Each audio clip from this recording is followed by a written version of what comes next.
Welcome to dream way channel. मैं आज अपवाह तंत्र के चैप्टर लेक्चर नंबर 2 पे आया हूँ। इसके पहले मैंने सिंधु नदी के बारे में पढ़ा दिया है स्टूडेंट्स। अब हम गंगा नदी के बारे में देखने जाएंगे। तो गंगा नदी क्या है, गंगा नदी कहाँ से बहती है, उसकी सहायक नदियाँ क्या है। स्टूडेंट हम लोग देखते हैं गंगा नदी। तो गंगा नदी जो स्टूडेंट्स हम लोग देख रहे हैं, तो गंगा नदी का उद्गम स्थल जो है गंगा नदी, एक्चुअल गंगा नदी का मुख्य धारा भागीरथी और गंगोत्री जो है हिमानी से मिलती हैं। तो ये एक धारा है भागीरथी और गंगोत्री हिमानी से निकलती हैं। और इसकी जो सहायक नदियाँ जो स्टूडेंट्स वो है अलकनंदा, जो है अलकनंदा गंगा की एक सहायक नदी है। अलकनंदा उत्तराखंड के देवप्रयाग में इससे आके मिलती है। तो अलकनंदा कहाँ से निकलती है, तो उत्तराखंड के देवप्रयाग से निकलती है। और भागीरथी गंगोत्री हिमानी से निकलती है। और इसका जो सहायक नदी है जो यमुना की जो नदी जो है यमुना नदी जो है यमुनोत्री से निकलती है। यमुना नदी कहाँ से निकलती है स्टूडेंट्स, यमुनोत्री से निकलती है। यमुनोत्री हिमानी से निकलती है तथा इलाहाबाद में गंगा से आके मिलती हैं। इलाहाबाद में आके गंगा से मिलती है। घग्गर और गंडक जो कोसी नेपाल हिमालय से निकलती है। इसका जो सहायक नदियाँ घग्गर हो गया, गंडक हो गया, कोसी हो गया, जो कहाँ से निकलती है, नेपाल हिमालय से निकलती है। चंबल बेतवा सोन नदी जो अर्धशुष्क क्षेत्र से निकलती है। चंबल बेतवा सोन जो अर्धशुष्क क्षेत्र से निकलती है। नदी जो पश्चिम बंगाल के फड़क्का में आकर 2 भागों में बढ़ जाती हैं। जो हमारी नदी है जो गंगा नदी 2 भाग में कहाँ बढ़ती है, फड़क्का नदी में बढ़ती है। एक भागीरथी जो होता है जो हुगली, जो कि इसका एक विस्तारिका है जो दक्षिण भारत की तरफ बहती हुई और डेल्टा मैदान से होते हुए बंगाल की खाड़ी में गिर जाती हैं। तो एक भागीरथी जो बनती है जो हुगली में जाके जो एक वितरिका है जो कि दक्षिण में एक तरफ बहती है और डेल्टा मैदान से होते हुए बंगाल की खाड़ी में जाती है। मुख्य धारा दक्षिण की ओर बहती हुई बांग्लादेश में प्रवेश करती है ब्रह्मपुत्र में, और यह ब्रह्मपुत्र से आकर मिल जाती हैं। दैट इज जो मेन धारा होता है, जो मैक्सिमम पानी जो होता है वो बांग्लादेश में प्रवेश करती है और ब्रह्मपुत्र नदी में जाके मिल जाती हैं। इसकी कुल लंबाई जो देखा जाएगा स्टूडेंट्स, इसकी कुल लंबाई 2500 किलोमीटर है। और ये जो होता है ये संसार का सबसे बड़ा जो डेल्टा है सुंदरवन डेल्टा का निर्माण करती हैं। तो ये संसार का सबसे बड़ा सुंदरवन डेल्टा का निर्माण करती है। तो ये गंगा नदी था स्टूडेंट, 2500 किलोमीटर लंबाई है। इसकी सहायक नदी क्या है, अब नेक्स्ट नदी जो हम लोग का ब्रह्मपुत्र नदी है। ब्रह्मपुत्र नदी जो स्टूडेंट्स हम लोग देखेंगे, ब्रह्मपुत्र नदी जो तिब्बत के मानसरोवर झील से के पूर्व से सिंधु सतलज के स्रोत से काफ़ी नज़दीक से निकलती है। जहाँ से सिंधु निकलती है, सतलज निकलती है, वहीं से हमारा कौन निकलता है स्टूडेंट, ब्रह्मपुत्र नदी भी निकलता है, मानसरोवर से ही निकलता है। और यहाँ ब्रह्मपुत्र नदी का जो सहायक नदी है जो है स्टूडेंट दिबांग है, लोहित है, कैनूल है, और इसकी सहायक नदियाँ हैं। यह हिमालय के समानांतर पूर्व की ओर बहती है। हिमालय के पैरेलली क्या होता है, ये साइड ये से बहते हुए हिमालय से पूर्व की ओर बहती है और बहती हुए, और यहाँ पर नामचा बड़वा शिखर जो 7,757 मीटर के पास पहुंचकर यह अंग्रेजी में यू के आकार का निर्माण करती है। यू के आकार में जैसा मोड़ बनाकर भारत के अरुणाचल प्रदेश में प्रवेश करती हैं। या यहाँ इसे दिहांग नाम से जाना जाता है। जैसे अरुणाचल प्रदेश का लैंग्वेज अलग है तो इसलिए इसको यहाँ किस नाम से जाना जाता है स्टूडेंट्स, दिहांग नाम से जाना जाता है। दिहांग, लोहित, कैनुला और इसकी दूसरी सहायक नदी है। इससे मिलकर आसाम में ब्रह्मपुत्र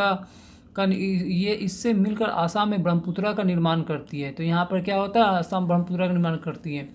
तिब्बत एक शीत एवं शुष्क क्षेत्र है, मतलब वहाँ ठंडा बर्फ जमा होता है, अतः इस नदी में जल एवं सिल्ट की मात्रा बहुत कम पाई जाती है। तो इस नदी में सिल्ट की मात्रा बहुत कम पाई जाती है। ये भारत में यह उच्च वर्षा वाले क्षेत्र से होकर गुजरती है। जहाँ पर ज़्यादा बारिश होता है वहाँ से ये गुजरती है और यहाँ नदी जल में सिल्ट की मात्रा बढ़ा देती है। तो यहाँ जल में क्या करती है, सिल्ट की मात्रा बढ़ाती है। या बहुत सी नदियों द्वीपों का निर्माण करती है। यहाँ बहुत सारे नदी द्वीप का निर्माण करती है। जो प्रत्येक वर्ष वर्षा ऋतु में यह नदी अपने किनारों से ऊपर बहने लगती है। बाढ़ के द्वारा आसाम तथा बांग्लादेश में बहुत अधिक क्षति होती है। तो इसमें क्या होता है कि जब नदी बहती है तो इसमें बाढ़ भी आने का बहुत चांसेस रहता है और हर साल बाढ़ आता ही है। स्टूडेंट हम लोग देखेंगे प्रायद्वीपीय नदी। तो प्रायद्वीपीय नदी में हमारा कौन कौन था, कृष्णा था, कावेरी था, गोदावरी था, उस सब के बारे में हम लोग देखेंगे। स्टूडेंट्स यहाँ पर प्रायद्वीपीय नदी जो होता है मुख्य जल विभाजक का निर्माण पश्चिमी घाट के द्वारा होता है। इसका जो होता है किसके द्वारा, पश्चिमी घाट के द्वारा। प्रायद्वीपीय भाग में अधिकतर मुख्य नदियाँ हैं जैसे कि महानदी, जो यहाँ पर हम लोग देख रहे हैं, महानदी, कृष्णा, गोदावरी, कावेरी पूर्व की ओर बहती है, बंगाल की खाड़ी में जाके गिर जाती हैं। उसी तरह हम लोग जो स्टूडेंट देख रहे हैं कृष्णा, गोदावरी जो भी है अभी हम लोग पढ़ेंगे वन बाय वन करके कि कौन सा नदी क्या है। तो नर्मदा एवं ताप्ती जो है वो बड़ी नदियाँ हैं जो कि पश्चिम की तरफ बहती है। ये ईस्ट साइड बहती है, पश्चिम की ओर बहती है और जो ज्वार नद मुख का निर्माण करती हैं। सो पहले हम लोग जो टॉपिक पढ़ने जा रहे हैं उसका नाम है, हम लोग का जो टॉपिक है वो हम लोग पढ़ेंगे नर्मदा नदी। नर्मदा नदी क्या है? तो नर्मदा नदी जो उद्गम है इसका मध्य प्रदेश का अमरकंटक पहाड़ी से निकलती है। यह पश्चिम की ओर बढ़कर एक भ्रंश घाटी में बहती है। नर्मदा के सभी सहायक नदी जो बहुत छोटी नदी है, इसके अधिकतर समकोण पर मुख्य धारा से मिलती है। जो इससे मिलता है 90 डिग्री पे आके मिलता है। नर्मदा नदी मध्य प्रदेश तथा गुजरात के कुछ भाग में विस्तृत है। नर्मदा नदी कहाँ से है? तो मध्य प्रदेश है, गुजरात के कुछ भाग में, 2 ही राज्य में गुजरती है। उसी तरह स्टूडेंट ताप्ती नदी जो हमारा है, ताप्ती नदी जो इसका उद्गम क्षेत्र जो है बेतुला जिले के सतपुरा श्रृंखला से निकलती है। यह भी नर्मदा के समांतर एक भ्रंश घाटी का निर्माण करती है, लेकिन इसकी लंबाई बहुत कम है। तो नर्मदा नदी की लंबाई क्या है स्टूडेंट्स? बहुत कम है, जिसके पहले मैंने चार्ट में इसका लंबाई के बारे में बताया है स्टूडेंट। तो इसकी जो द्रोणियाँ है जो मध्य प्रदेश, गुजरात और महाराष्ट्र के राज्य से होकर गुजरती हैं। सो स्टूडेंट्स हमने देखा कि इसका जो कौन कौन राज्य से गुजरता है, तो मध्य प्रदेश, गुजरात और महाराष्ट्र से गुजरती हैं। पश्चिम की ओर बहने के कारण मुख्य नदियाँ साबरमती, माही, भारत पूजा तथा परियार है। जो इम्पोर्टेंट नदियाँ है गोदावरी। सो गोदावरी के बारे में हम लोग स्टूडेंट देखेंगे। गोदावरी नदी जो है हम लोग का यह उद्गम जो स्थल है महाराष्ट्र के नासिक में जिले से निकलते हैं। पश्चिम की ढाल से निकलती है। यह सबसे बड़ी प्रायद्वीपीय नदी है, दक्षिण भारत की सबसे प्रायद्वीपीय, दक्षिण भारत की सबसे बड़ी नदी है। गोदावरी के सहायक नदी जो है तो पूर्णा है, वर्धा है, प्राणिता है, मंजरी है, वेनगंगा है तथा पेनगंगा है। तो पूर्णा, वर्धा, ये सब बहुत सारा इंपॉर्टेंट क्वेश्चन है। यूपीएससी बीपीएससी के एग्जाम में बहुत सारा पूछा जाता है स्टूडेंट। सो इसको ध्यान से पढ़िएगा ताकि अभी का पढ़ाई आपका आगे काम देगा। इससे द्रोणी जो महाराष्ट्र, मध्य प्रदेश, उड़ीसा और आंध्र प्रदेश में स्थित है। तो इसकी द्रोणी कहाँ है? गुजरात का गोदावरी का जो द्रोणी है महाराष्ट्र में, मध्य प्रदेश में, उड़ीसा में है तथा आंध्र प्रदेश में है। यह बहकर बंगाल की खाड़ी में गिर जाती है। कहाँ पर गिर जाती है स्टूडेंट्स? बंगाल की खाड़ी में जाके गिर जाती है। इसकी लंबाई कुल जो है 1500 किलोमीटर है। 1500 किलोमीटर बड़े आकार और विस्तार होने के कारण इसे दक्षिण की गंगा के नाम से जाना जाता है। 1500 किलोमीटर लंबा है, बहुत बड़ा होने के कारण इसे क्या दक्षिण की गंगा नाम से जाना जाता है। नेक्स्ट टॉपिक हम लोग का स्टूडेंट्स महानदी द्रोणी। महानदी द्रोणी कहाँ से निकलती है? तो महाद्रोणी नदी छत्तीसगढ़ के उच्च भूमि से निकलती है या उड़ीसा से बहते हुए बंगाल की खाड़ी में मिल जाती है। ये कहाँ से ये निकलती है? हमारा बंगाल की खाड़ी में आके मिल जाती है। इसका अपवाद द्रोणी महाराष्ट्र, छत्तीसगढ़, झारखंड तथा उड़ीसा में है। इसकी कुल लंबाई 860 है। तो हमारे जो देखें महानदी की लंबाई की टोटल कितनी 860 है। उसका जो कृष्णा नदी जो हमारे स्टूडेंट, कृष्णा नदी कहाँ से निकलती है? महाबलेश्वर से निकलती है और इसकी सहायक नदियाँ जो है तुंगभद्रा, कोयना, घाट प्रभा, मूसी, भीमा, ये सब इसकी सहायक नदी है। तुंगभद्रा, कोयना, घाट प्रभा, मूसी और भीमा इसकी सहायक नदी है। इसकी कुल लंबाई कितनी है? 1400। इसकी कुल लंबाई कितनी है? 1400 किलोमीटर है। इसकी द्रोणी जो है महाराष्ट्र, कर्नाटक और आंध्र प्रदेश से गुजरती है। 3 राज्य को सटती है, तो ये महाराष्ट्र, कर्नाटक और आंध्र प्रदेश से। उसी तरह स्टूडेंट हम लोग कावेरी नदी के बारे में पढ़ेंगे। कावेरी नदी जो है पश्चिमी घाट के ब्रह्मगिरी श्रृंखला से निकलती है। कहाँ से निकलती है? ब्रह्मगिरी श्रृंखला से निकलती है और इसकी सहायक नदी जो है अमरावती, भवानी, हेमावती, ये सब इसकी सहायक नदियाँ हैं। तो अमरावती, भवानी, हेमावती सब कावेरी की सहायक नदियाँ हैं। कुल लंबाई इसका जो 760 किलोमीटर है। यह नदी द्रोणी तमिलनाडु, केरल तथा कर्नाटक में विस्तृत है। तो इसका जो द्रोणी है स्टूडेंट्स कहाँ तक विस्तृत है? तो इसका जो द्रोणी है तमिलनाडु, केरल, कर्नाटक में विस्तृत है। दामोदर, ब्राह्मणी, वैतरणी और सुवर्णरेखा नदी पूर्व की ओर बहने वाली नदियाँ का उदाहरण है। हम लोग जो स्टूडेंट देखेंगे झीलें, तो झीलें कुछ इंपॉर्टेंट झील देखते हैं स्टूडेंट्स। तो भारत में बहुत सी झीलें हैं जो कि एक दूसरे का आकार तथा लक्षणों में भिन्न है। जैसे अधिकतर झीलें जो होते हैं वो स्थायी होते हैं और कुछ में केवल वर्षा ऋतु में ही पानी रहता है। लेकिन कुछ ऐसे भी झीलें हैं जिसका निर्माण हिमानियों के बर्फ़ के चादर की क्रिया के फलस्वरूप हुआ है।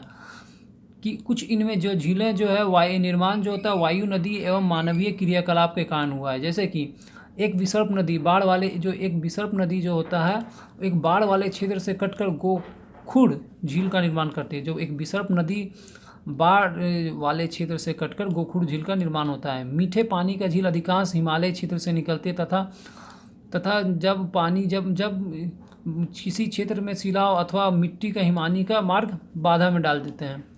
जम्मू कश्मीर में जो झील है वो बुल्लर झील है, जो भारत की सबसे ताज़े पानी का झील है। यह मीठे पानी का झील है। मानव निर्मित झील जो आते हैं जल विद्युत उत्पादन के लिए नदियाँ पर बांध बनाने से झील का निर्माण होता है। जैसे कि गुरु गोविंद सागर, जो भाखड़ा नागर झील जो है स्टूडेंट, ये मानव निर्मित झील है। एक्चुअल अगर बांध जब बनाया जाता है, नदी का रास्ता को रोका जाता है, तो उसमें भी झील का निर्माण हो जाता है।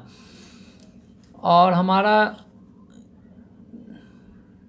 तो भाखड़ा नागर झील जो हम लोग पढ़े हैं उसको कहाँ से निर्मित है स्टूडेंट्स? तो ये मनुष्य द्वारा बनाया गया। झील का महत्व क्या है? तो झील का महत्व है क्या है कि इसमें झील का बहाव जो सुचारू रूप से क्या आता है, सुचारू रूप से पानी को बहाया जाता है, इससे समय पर जल्दी बाढ़ ना आ जाए। इसका प्रयोग सूखा से बचने के लिए किया जाता है। इसका प्रयोग जल विद्युत उत्पन्न करने के लिए किया जाता है। इसके अलावा इसका क्षेत्र जो था जलवायु को समानता बनाए रखती है, जलीय परितंत्र को संतुलन बनाए रखती है, झीलों की प्राकृतिक सुंदरता तथा पर्यटन को बढ़ाती है। जैसे हम लोग झारखंड से हैं तो माइथन डैम हम लोग के लिए पर्यटन का एक बहुत बड़ा केंद्र है। अब नदियाँ जो है अर्थव्यवस्था को कैसे महत्व करती है? तो प्राचीन काल से ही नदियाँ जल प्राकृतिक संसाधन तथा उसके मानवीय क्रियाकलाप के लिए अनिवार्य रहा है। जहाँ पानी वहाँ फैक्ट्री लगेगा, वहाँ लोग बसेंगे। पहले सिंधु घाटी सभ्यता सिंधु नदी के कारण से ही बसा है। सिंचाई, नौचालन, जल विद्युत निर्माण में नदियों का बहुत ही अधिक महत्व है, बहुत ही अधिक महत्व है। हम लोग स्टूडेंट्स इसका लास्ट टॉपिक में आ गए, नदी प्रदूषण क्या है।